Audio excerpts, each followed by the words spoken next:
আসসালামু আলাইকুম রহমতুল্লাহি ওবরাকাতু ইন্নাল হামদুলিল্লাহ নাহমাদুহু ওয়া নুসাল্লি আলা রাসূলিহিল কারীম আম্মা বা'দু ফাআউযু বিল্লাহি মিনাশ শাইতানির রাজীম ইন উরিদু ইল্লাল ইসলাম মাসতাতাতু মিন কুওয়া।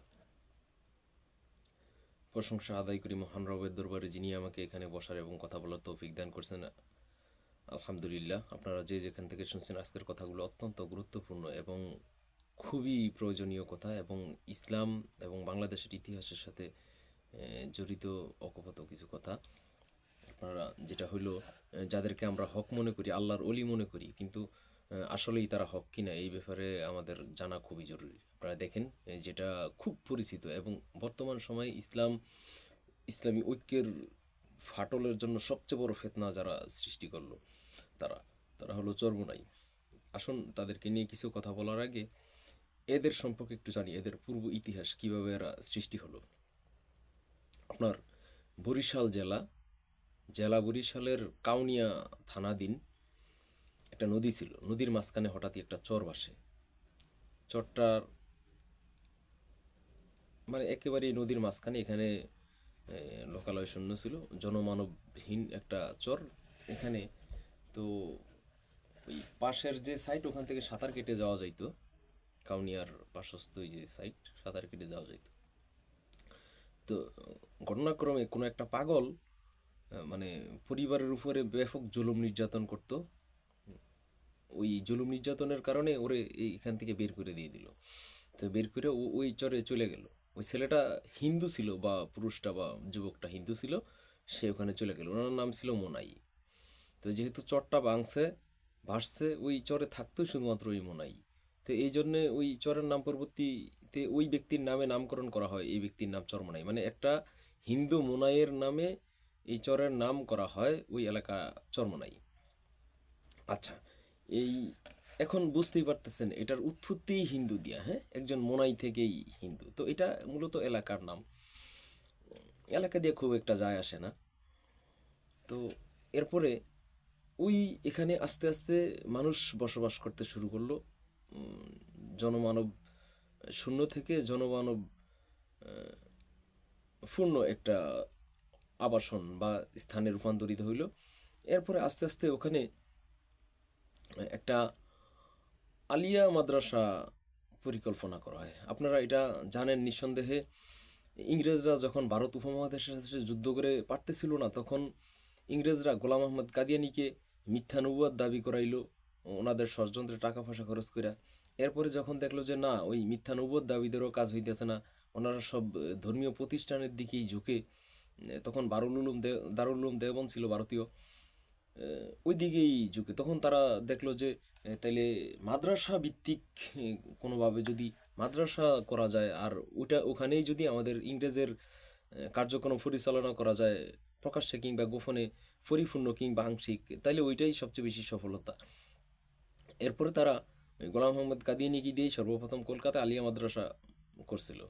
তো এই আলিয়া মাদ্রাসা যখন দেখলো যে না, কলকাতা না, এই দাবানলটা সম্পূর্ণ স্ফুলিঙ্গ হয়, এটা ভারত বর্ষের বাংলাদেশ নামক যে স্থানটা আছে এখান থেকে। তো এরা এখানে একটা আলিয়া মাদ্রাসা দেওয়ার সিদ্ধান্ত নিল। এবং আলিয়া মাদ্রাসাটা তখন কাকে দিব, ওনারাই এসআক সাহেবের বাছাই করলো। ওই যে ইহুদি খ্রিস্টানদের পরিচালনা, ওই যে কাদিয়ানিদের পরিকল্পনা, এটা এসআক সাহেবের টার্গেট করলো এবং ওনাকে দিয়ে একটা আলিয়া মাদ্রাসা করলো। ওখানে আলিয়া মাদ্রাসার জন্য এসআকের মাধ্যমে ইংরেজরা আলিয়া মাদ্রাসা করলো। এটা হলো 1947 সালে। তো ওখানকার মুসলিম যারা ছিল তারা বুঝতে পারলো যে এই আলিয়া মাদ্রাসা এসআক সাহেব করছে, এটা তো ইসলাম ধ্বংসের কাজে ব্যবহার করবে, তারা এই উপমহাদেশ ধ্বংস করবে, ইংরেজদের এজেন্ডা বাস্তবায়ন করবে।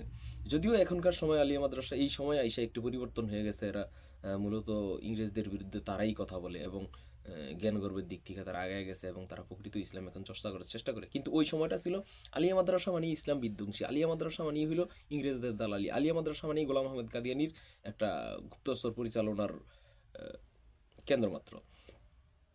তো এই এসআইকের মাধ্যমে 1947 সালে যখন মাদ্রাসাটা পরিচালনা হলো, আলিয়া মাদ্রাসা, তখন এটার ওই নামকরণ করা হয়েছিল না।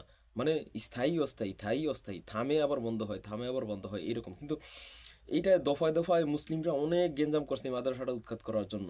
তো ইংরেজরা তো সহযোগিতা করছে, তারপর কাদিয়ানির দোসর যারা তারাও সহযোগিতা করছে। এটা ভাঙার জন্য 53 সাল 56 সাল 70 সালে বিশাল বড় বড় আকারের গ্যাঞ্জাম ঘটে। ওই যারা গ্যাঞ্জাম করছে, নেতৃত্ব দিচ্ছে, তাদের নামগুলো বলতে পারি, সময় সংকীর্ণ, পরবর্তীতে সময় হলে বলবো ইনশাআল্লাহ। 70 সালে এসে এটা স্থায়ী হয়ে গেল একেবারেই। এলাকার কিছু মানুষ তাদেরকে তারা বুঝাইতে সক্ষম হইলো, কাদিয়ানিরা এবং ইংরেজরা বুঝাইতে সক্ষম হইলো, এটা স্থায়ী হইলো 1970 সালে। ওই সময় এটার নাম দিল জামিয়া রশিদিয়া ইসলামিয়া মাদ্রাসা। এলোমেলোভাবে চলতে থাকে দেশ। এখানে ওই মাদ্রাসা, এখানে ওই মাদ্রাসা, কেউ আলিয়া, কেউ এই সেই, কেউ কাদিয়ানি, এগুলো বিভিন্ন একটা ফেরকা চলতে থাকে। তখন 1972 সালের দিকে একটা সিদ্ধান্ত নিল। তৎকালীন সময়ের ভালো ভালো আলেম যারা ছিলেন, শাইখুল হাদিস আল্লামা আজিজুল হক সাহেব ছিলেন, মুফতি আমিনী সাহেব ছিলেন, মাওলানা আব্দুল গাফফার সাহেব ছিলেন মাদানী, মাওলানা আব্দুল মালেক সাহেব ছিলেন, যেনারা মদিনায় লেখাপড়া করছেন, এনারা সিদ্ধান্ত নিল এই উপমহাদেশে আমরা তো ইসলাম কায়েম করার প্রয়োজন, উপমহাদেশের মানুষ ইসলামের একটা শান্তি পাক, আমরা সেই চেষ্টাটা করি, শরিয়াটা কায়েম করি। তো তখন এনারা যখন এই সিদ্ধান্ত নিল, ওই সময় ওই এসাক, উনি বরিশালের এসাক, উনি কিন্তু ধর্মীয় কোনো শিক্ষক ছিল না। উনি ওখানে ওই যে পাবলিক রে বাংলা পড়াইতো, ওই সময় কলকাতা ভিত্তিক যে বাংলা ওগুলো পড়াইতো আর কি, উনি ধর্মভিত্তিক কিছুই ছিল না। কিন্তু ওই পণ্ডিত ছিল, কথা টথা জানতো খুব ভালো আর কি, মানুষের পটায় মোটায় খাওয়া যায় কেমনি, এইসব দান্দা দুন্দা ছিল ভালো। পরবর্তীতে ওখানে একটা সমাবেশ করলো এনারা, কিছু মানুষ সদস্য হয়ে শাপলা চত্বর, মতিঝিলের শাপলা চত্বরে একটা সমাবেশ করলো। সমাবেশটা কি, যে আমরা একটা বড় ধরনের সমাবেশ করি এবং মানুষদেরকে জানাই যে আমরা ইসলামী শরিয়া কায়েম করতে চাই, আপনারা আমাদেরকে সহযোগিতা করেন, টাকা পয়সার প্রয়োজন আছে। তো পরবর্তীতে শাপলা চত্বরের একটা ডেট দিল, পল্টনে একটা ডেট দিল। এই ডেটের মাইকিং যিনি করছেন, ইনি আমার ওস্তাদ শাইখ জসিমউদ্দিন রহমানী, ইনি সুস্পষ্টভাবে মাইকিংটা করছে। এবং এই মাইকিংয়ের রিক্সা যে চালাইছে সে আমার অত্যন্ত কাছের একজন মানুষ, একেবারে অতি নিকটবর্তী একজন মানুষ। আমি তার পরিচয়টা এখন দিলাম না, সময় সাপেক্ষে দেওয়া যাবে ইনশাআল্লাহ। এবং সে এখনও হায়াতে আছে, আল্লাহ তাকে জীবিত রাখছেন। তো ওই সমাবেশ করলো, তারপরে ফলটনে একটা সমাবেশ আলোচনা করলো, ফলটনের সমাবেশটা করলো, এগুলো সবই হইতেছে 72 সালে।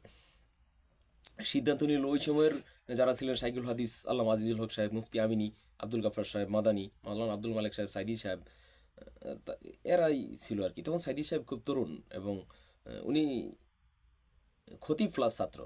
তো এই সময় এই কাজগুলোর সিদ্ধান্ত তারা নিল এবং কাজগুলো নিয়ে আগাইতে থাকলো। তো ওখানে ওই জনগণ যে টাকা পয়সা তাদেরকে দিল পল্টনের সমাবেশে, ওখানে টাকা ছিল প্রায় 4.5 লাখ। আপনি ওই সময়ের টাকা এখন 4.5 লাখের হিসাব করলে হয়তো হবে না, ওইটা 72 সালের শেষ দিকে 4.5 লাখ টাকা, এখন হয়তো অনেক টাকা, আপনারা বুঝবেন। তো ওই টাকাটা ওখানে দিল। সিদ্ধান্ত নিল কি, 1 বছর 2 বছর একজন আমির 2 বছর থাকবে, আর 2 বছর পর পর আমির চেঞ্জ হইব, 2 বছর পর পর পর আমির পরিবর্তিত হইব।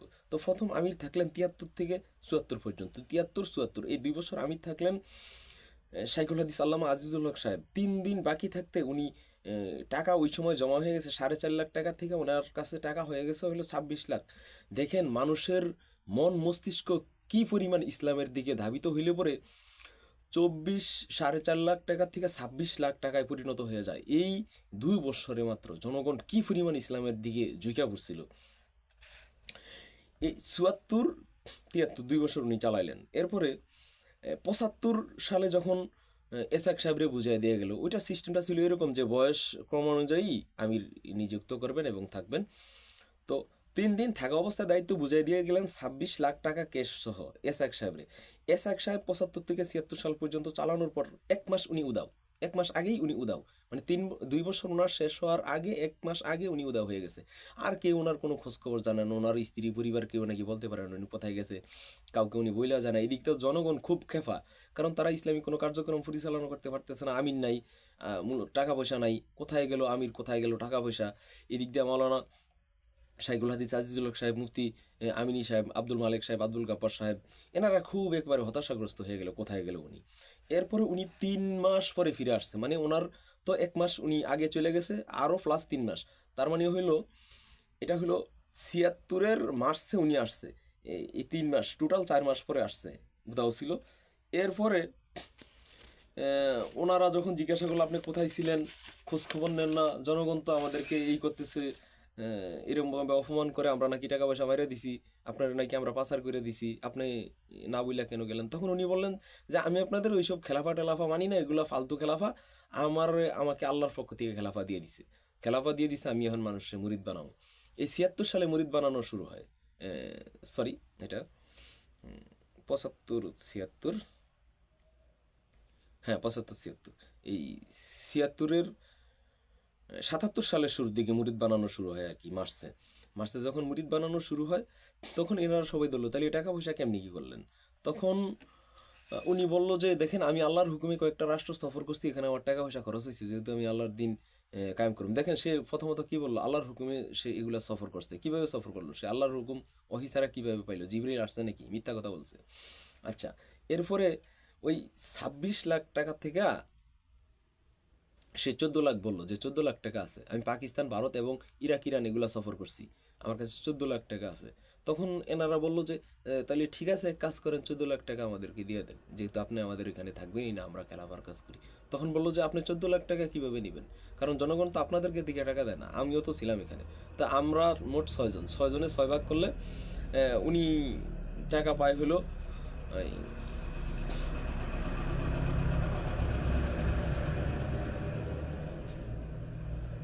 জি, স্বাভাবিকত আরেকটা হিসাব, উনি তো আপনার এই ২৬ লাখ টাকার থেকে ১৪ লাখ এনে দিল। মূলত ওই সময় যেই পরিমাণ টাকা হওয়ার কথা, ২৬ লাখ থেকে ৩০ থেকে ৪০ লাখ হওয়ার কথা, একটা আইডিয়া, ৩০ থেকে ৪০ লাখ টাকা হওয়ার কথা।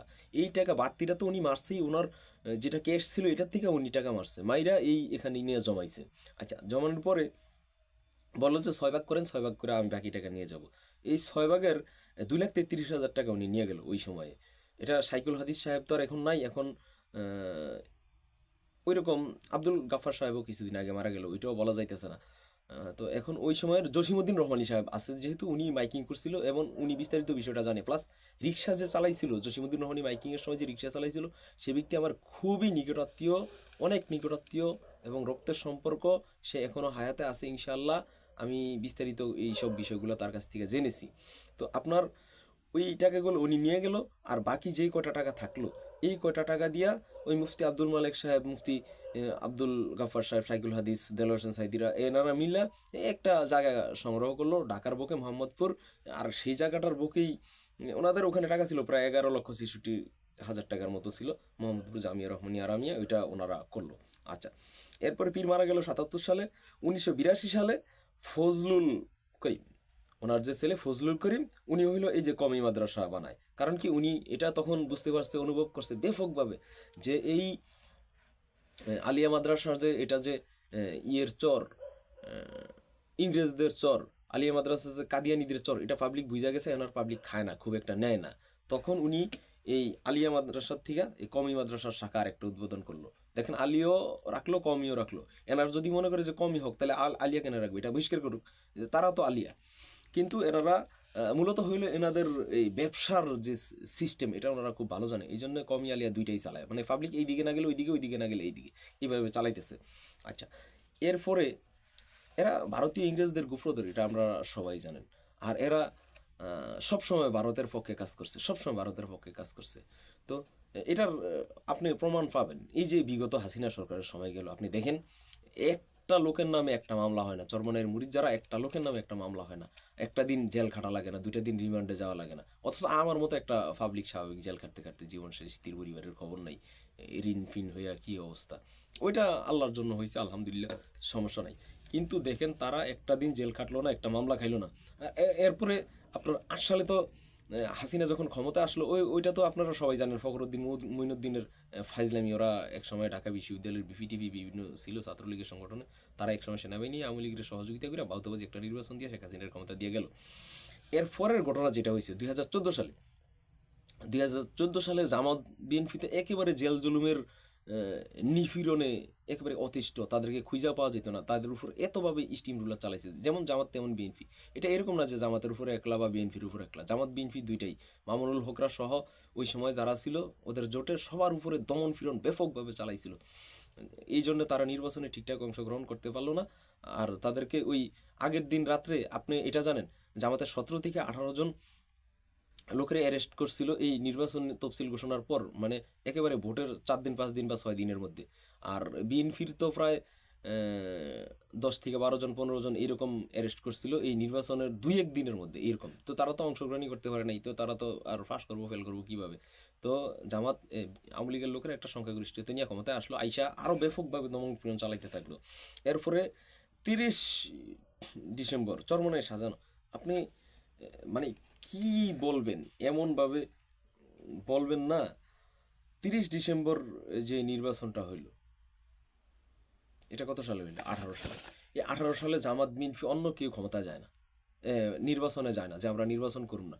তখন একমাত্র আওয়ামী লীগের নির্বাচনের বৈধতা দিছিল এই চরমনাই। 2018 সালের যে নির্বাচনটা হইছে, 2018 সালের নির্বাচনের একমাত্র বৈধতা দানকারী চরমনাই পীর সাহেব বলছে যে এটা গণতান্ত্রিক দেশ, এখানে নির্বাচন হবে, আমরা নির্বাচনে অংশগ্রহণ করুম। কে অংশগ্রহণ করলো আর কে না করলো তাতে আমার কিছু যায় আসে না। সে অংশগ্রহণ করলো, একটা সিটও পাইল না। কি নির্লজ্জ একটা রাজনৈতিক দল, চিন্তা করেন। একটা দলও যারা ফাঁস করতে পারলো না, একটা সিটও যারা ফাঁস করতে পারলো না, একটা এমপি হইতে পারলো না, তারা আবার এত বড় বড় কথা কয় তাদের নাকি 143টা আছে এই গ্রেডের সিট, আর 300-500 সিট আছে। এত 500ই পেয়ে গেছে, 300 পেয়ে গেছে এই গ্রেড সিট, 500 পাস করে দিব 300-র মধ্যে। তো এখন এই যে 2018 সালের শেখ হাসিনার নির্বাচনের বৈধতা দেওয়ার একমাত্র দল চরমনাই পীর সাহেব, তাহলে তাদেরকে আমরা কী করে আওয়ামী লীগের থেকে আলাদা করতে পারি? আচ্ছা, 2024 সালে যে নির্বাচনটা হইল, 2024 সালে নির্বাচনে ও একবার যাবে একবার যাবে না, একবার যাবে একবার যাবে না। জামাত বিএনপির সবচেয়ে বিভ্রান্তকর অবস্থায় ফালাইয়া জামাত বিএনপি নির্বাচনে যাওয়ার খুব মানে চেষ্টা করছিল, কিন্তু এদেরকে নির্বাচনে যাবে না যাবে না বইলা বইলা উনি রাখছে, কিছুদিন পর আবার যাবে, কিছুদিন পর আবার যাবে না, এইভাবে যাবে যাবে না যাবে যাবে না বইলা একটা বিব্রতকর পরিস্থিতি ফালাইয়া জামাত শিবির আর জামাত বিএনপিকে নির্বাচনে আর যাইতে দিল না, একাই একটা নির্বাচন করি। আপনার এই যে ছাত্র আন্দোলন যেটা হলো 24শে জুলাই অভ্যুত্থান, 24শে জুলাই অভ্যুত্থান চরমনাই পীর সাহেব শুরুর থেকে অংশগ্রহণ করে নাই। শুধুমাত্র 5 তারিখ সকাল 9:30টার সময় ওরা বের হয়েছে, শুধুমাত্র 5 তারিখ সকাল 9:30টার সময় ওরা বের হয়েছে, যখন ওরা নিশ্চিত হয়ে গেছে যে একেবারে জনমানব পরিপূর্ণ হয়ে গেছে, ঢাকার প্রতিটা অলিগলি রাস্তাঘাট শেখ হাসিনার বাঁচার রাস্তা নেই, তখন ওনারা পজিশন নিয়ে আগে থেকেই ছিল ঢাকার শহরে। তারপর ওনারা এই পজিশন থেকে কিছু লোক বের হইলো পীর সাহেবের সামনে নিয়ে, তখন তো আর গুলি টুলি কেউ চালাইতেছিল না, তখন ওরা নিশ্চিত ছিল যে এখন আর গুলি চালাবে না। আর ওরা সবসময় যত হরতাল মিছিল মিটিং করতো না, ওরা লম্বা লম্বা ভাষণ দিত, চড়া চড়া ভাষণ দিত। সাধারণ রফিকুল ইসলাম মাদানির মতো, আরে ছোট্ট তো আমার থেকে অনেক জুনিয়র, শিখেও তো যোগ্যতা মান আল্লাহ তারা অনেক বেশি দিয়েছে, সমস্যা নেই। ওর মতো একটা ছোট্ট ছেলের আওয়ামী লীগ সরকার সহ্য করতে পারে না দুই একটা কথার জন্য। আর সারা বছর চরমনাইয়ের পীর সাহেব আওয়ামী লীগের শিখানো কথাগুলো বলতো, সারা বছর চরমনাইয়ের পীর আওয়ামী লীগের শিখানোগুলো করতো। এই শিখানো কথাগুলো বইলেই রাস্তায় ভাষণ দিত লম্বা লম্বা, কিন্তু তাদেরকে কোনোদিন অ্যারেস্ট করে না, তাদেরকে কোনোদিন পুলিশ লাঠিচার্জও করে না।